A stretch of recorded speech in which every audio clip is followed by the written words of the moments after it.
নমস্কার বন্ধুরা, আমাদের ইউটিউব চ্যানেলে আপনাদের সুস্বাগতম।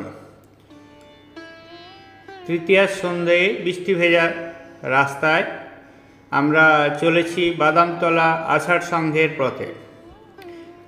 এখন আমি ৬৬ পল্লী থেকে বাদামতলা আষাঢ় সংঘের দিকে যাচ্ছি।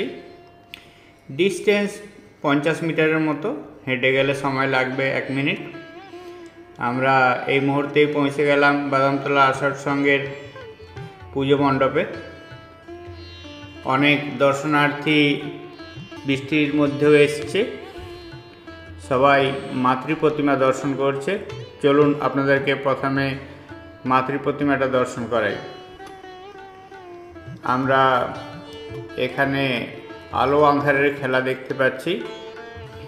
ভিতরের অংশে কম পরিমাণ আলো ব্যবহার করা হয়েছে। সামনেতে দেখছি আমরা মা দুর্গাকে। মা দুর্গার হাতে রয়েছে একখানা লক্ষ্মীর ভাঁড়, আর মা দুর্গার ডান দিক, বাঁ দিক, উপর নিচে দেখা যাচ্ছে দুর্গাপূজায় যে সমস্ত মানুষরা জীবিকা নির্বাহ করেন তাদের সমস্ত কাজকর্ম।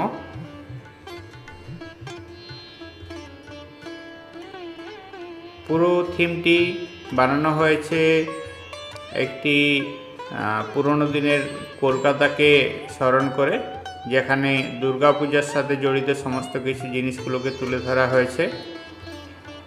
থিমটির নাম দেওয়া হয়েছে উৎসবের চালচিত্র। আমরা মাতৃ প্রতিমার অপরূপ রূপ দেখতে পাচ্ছি। মায়ের হাতে রয়েছে লক্ষ্মীর ভাঁড়, আর নিচে রয়েছে সমস্ত বৈদেশিক মুদ্রা। এখানেতে আমরা দেখতে পাচ্ছি একজন সেলাই মেশিন নিয়ে পুজোর সময় সেলাই করে জীবিকা নির্বাহ করছে।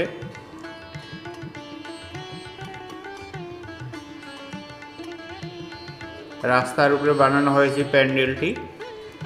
ছোট জায়গার মধ্যেও সুন্দর করে সাজানো হয়েছে। বাদামতলা আষাঢ় সংঘ প্রত্যেক বছরেই আমাদের কোনো না কোনো নতুন থিম উপহার দেয়।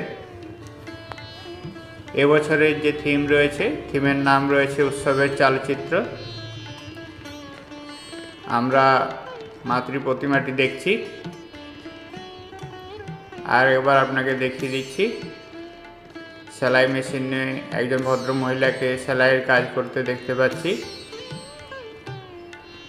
আশাপাশি আরও অনেকে রয়েছে, পরপর দেখাচ্ছি আপনাদেরকে, দেখতে থাকুন। এখানে দেখতে পাচ্ছি নতুন ড্রেস রয়েছে। চ্যানেলটিতে নতুন হলে চ্যানেলটিকে সাবস্ক্রাইব করে আমাদের পাশে থাকুন। ভিডিওটিতে লাইক করুন। আপনাদের সাহায্য এবং সহযোগিতা একান্তভাবে কাম্য। মায়ের রূপটি কেমন লাগছে কমেন্ট করে জানাতে ভুলবেন না। আপনার একটি কমেন্ট আমাদের জন্য খুব গুরুত্বপূর্ণ।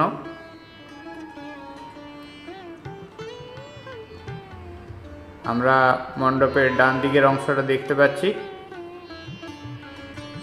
এখানে তুলে ধরা হয়েছে কলকাতার বিভিন্ন জায়গার সংস্কৃতি। সামনে আমরা দেখতে পাচ্ছি কিছু বই রাখা রয়েছে। পুজোর সময় যেন প্রত্যেক বছর নতুন নতুন বই পাবলিশ হয়, সেইগুলো এখানে তুলে ধরা হয়েছে। বিভিন্ন মেসেজ দেওয়া হয়েছে প্যান্ডেলের মধ্যে। যারা পুজোর কাজের সাথে যুক্ত থাকে তাদের চিন্তা ভাবনাকে তুলে ধরা হয়েছে। বাইরে এখনো বৃষ্টি চলছে।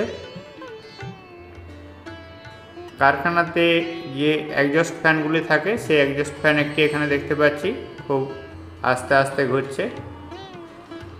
একজন রাজমিস্ত্রি কি মেসেজ দিচ্ছেন সেটি আমরা এখানে দেখতে পাচ্ছি।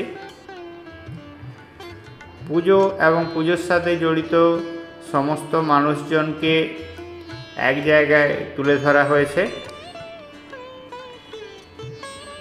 সামনে আমরা নিউ মার্কেট দেখতে পাচ্ছি। পুজোর সময় ঠাসা ভিড় হয়েছে। সামনে একটি প্রেক্ষাগৃহ দেখতে পাচ্ছি, হাউসফুল রয়েছে।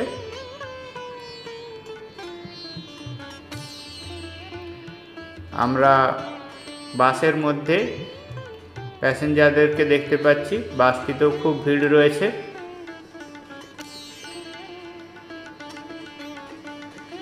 এখানে এবছরের পুজোর যে থিমটি রয়েছে, থিমটির নাম রয়েছে উৎসবের চালচিত্র।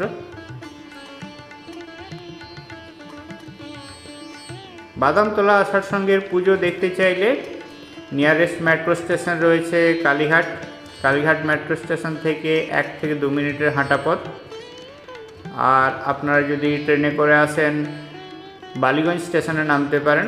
বালিগঞ্জ স্টেশন থেকে অটো পাওয়া যায়। কালীঘাট পর্যন্ত অটো নিয়ে আসতে পারেন। আর বাসে করে এলে অবশ্যই কালীঘাটে নামতে হবে বা রাসবিহারীতে নামুন। আমরা এখানে দেখতে পাচ্ছি কারখানায় ব্যবহৃত যে সমস্ত জিনিসপত্রগুলো থাকে সেগুলো দেখতে পাচ্ছি।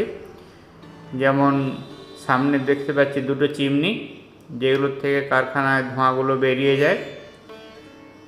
উপরে দেখতে পাচ্ছি ওয়াচ হাউসের মতো। এটা বাসের সামনে অংশটা দেখতে পাচ্ছি, অবিকল বাসের মতোই লাগছে। আপনার কেমন লাগছে অবশ্যই কমেন্ট করে জানান। এই প্রসঙ্গত বলে রাখি, বাদামতলা আষাঢ় সঙ্ঘের পুজো দেখলে ওখান থেকে সামনেই যে 66 পল্লীর পুজোটি রয়েছে ওটি অবশ্য দেখবেন, ভালো লাগবে। ওখানেতে এবছর প্যান্ডেল বানানো হয়েছে মশলা দিয়ে। মাতৃ প্রতিমার রূপ অপরূপ, আশা করি আপনাদেরকে ভালো লাগবে। সামনে দেখতে পাচ্ছি দাদা বাজারের ব্যাগ নিয়ে আসছে। মানুষের দৈনন্দিন জীবনে যা কিছু হয় সমস্ত কিছু এখানে তুলে ধরার চেষ্টা করা হয়েছে। আপনাদেরকে মাতৃ প্রতিমাটি আরেকবার দেখাচ্ছি। যে নতুন নতুন ম্যাগাজিন তৈরি হয়, সবাই আড্ডা দেয়, সব কিছু এখানে তুলে ধরা হয়েছে। মাকে সম্পূর্ণ নতুন রূপে আপনারা দেখতে পাচ্ছেন। ভিডিওটি দেখার জন্য আপনাদেরকে অনেক ধন্যবাদ। ভালো থাকুন, সুস্থ থাকুন, পুজো কাটান আনন্দে। আপনাদের সবাইকে জানাই শারদীয়ার প্রীতি এবং শুভেচ্ছা। চ্যানেলটিকে সাবস্ক্রাইব করে সঙ্গে থাকুন। আগামী দিন আপনাদের জন্য নিয়ে আসবো আরও নতুন নতুন অনেক পুজোর আপডেট। Thank you.